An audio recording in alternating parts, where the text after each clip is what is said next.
Om Amriteshwariye Namaha. Humble prostrations at the lotus feet of our Guru, AMMA. Namaskaram to one and all. This is a humble attempt to put together a few extracts from AMMA's various Navratri messages in the past years. The word Navratri means 9 nights. We are presently living in the night darkness, that is, the darkness of ignorance. The Navratri Puja signifies the removal of this internal darkness and the dawning of the light of knowledge. Navaratri is a time for vows, austerities and worship. The ways of worshipping vary from place to place. In some places, a different aspect of Devi is worshipped on each day. In other places, she is worshipped as Kali or Durga during the first 3 days, as Lakshmi in the next 3 days, and as Saraswati in the last 3 days. In yet other places, the worship is performed only during the last 3 days. Navaratri signifies the progress of a spiritual aspirant, as well as of those who lead a worldly life. For the first 3 days of the puja, we worship Durga, a fierce aspect of God whose mount is the lion. Durga is the embodiment of Shakti, that is power. The sword in the hand of Durga is a symbol of Vairagya, meaning the intense desire to know God, or dispassion. It is the sword of knowledge. It is only with this sword that we can destroy the demonic qualities of the mind.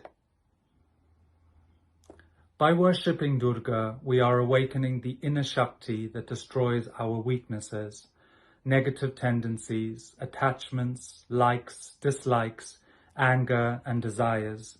By destroying these internal enemies within us, our mind becomes still. This is the principle behind Devi killing Mahisha-asura, the buffalo demon. After removing the negativities of the mind through Goddess Durga, the next step is to inculcate good qualities within. That is why we worship Lakshmi Devi, the embodiment of auspiciousness, for the next 3 days.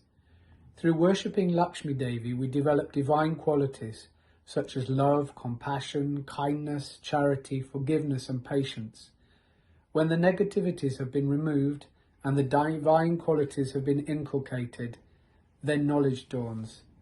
That is why we worship Saraswati Devi, the embodiment of knowledge, for the final 3 days of the puja.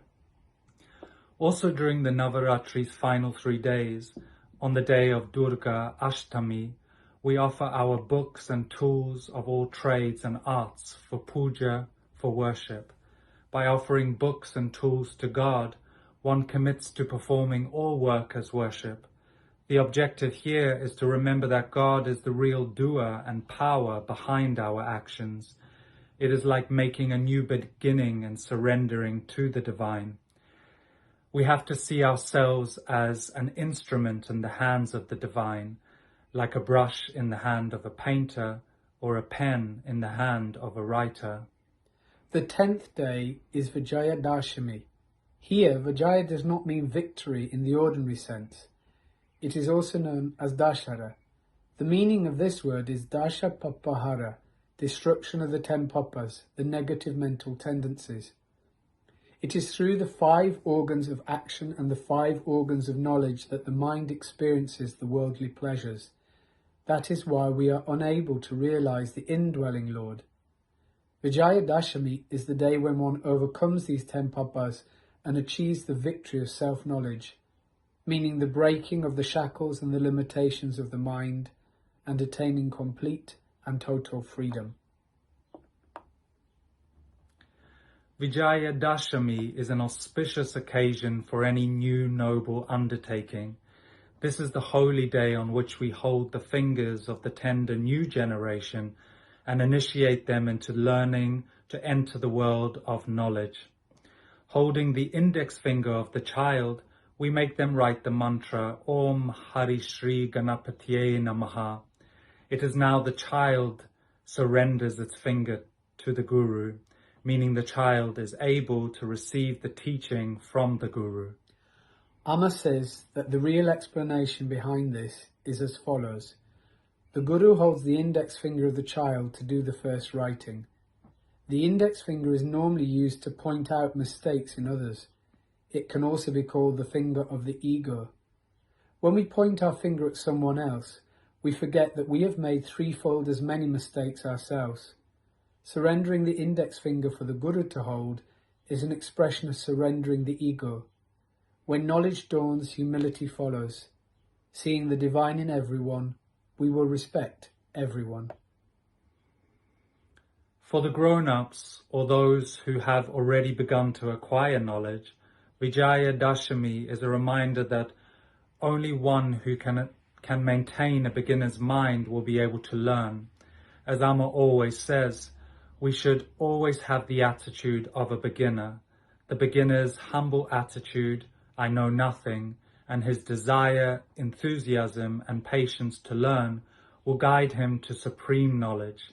Vijaya Dashami reminds us to safeguard that humility and enthusiasm and to surrender throughout our life. God has assigned everything its own place in the universe. There is no great or small. We need this equal vision. This is also the message behind the Boma Kolu, the multi-tiered arrangement of idols associated with Navratri. We worship even the most insignificant idol in the Boma Kolu as a part of Devi. The ultimate truth is pure consciousness. It undergoes no change, even when the universe manifests from it. We refer to the power behind it as Devi, the universal mother. God and divine power are not two. They are one and the same, just as sun and its light, honey and its sweetness, a word and its meaning. Therefore, the essential principle of Navaratri is to defeat the non-Atma and achieve the victory of the Atma. We offer these words at the lotus feet of our beloved Guru. Om Amriteshwariye Namaha.